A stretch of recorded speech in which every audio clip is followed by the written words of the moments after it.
My father was a homeopath, and his story began with homeopathy when he was a practitioner of modern medicine, and he fell sick with long-standing fever of unknown origin, and he consulted with the best modern medical practitioners of his time, and getting no result. Finally, somebody told him, "Why don't you see a homeopath?" He didn't know what homeopathy was, but he was quite desperate and was willing to give anything a try. So he went to this homeopath, who practiced in a very small room in Mumbai, very modest. He asked him a lot of questions, didn't bother to examine him or note any of the pathological reports that he brought along, and he gave him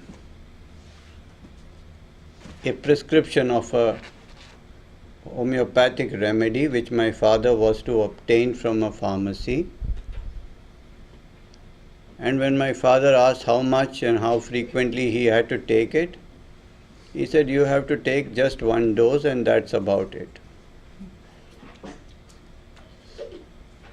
So my father wrote a book about this experience. It's called My Conversion to Homeopathy.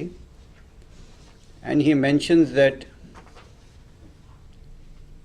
whatever little faith he had disappeared when he learnt that he was to take only one dose. And then he imagined that that dose would be so expensive, because if one dose was going to cure him of months of ailments, it had to be very, very expensive. He went to the pharmacy and that dose was worth nothing. And he completely kind of gave up every ounce of faith he had in that thing. But just for the heck of it, he took the dose, and he reports that he felt as if a new life had come into him the next day, as if all his blood had been replaced by fresh, healthy blood. That was his experience. And he recovered very soon, and naturally he wanted to learn and practice this science. So he started studying homeopathy himself, and finally he learnt that the best place to learn it was to go to London, because London was the Mecca of homeopathy in those days. We are talking about 1954-55, and there were really great homeopaths there. You might have heard of some of them. There was Margery Blackie, Sir John Ware, D.M. Fubister, people like that, at the Royal London Homeopathic Hospital, which is now renamed. So he, with some difficulty, he landed up in London and studied there for 6 months under these people, and returned to India and set up his homeopathic practice in 1957. I was born 3 years later,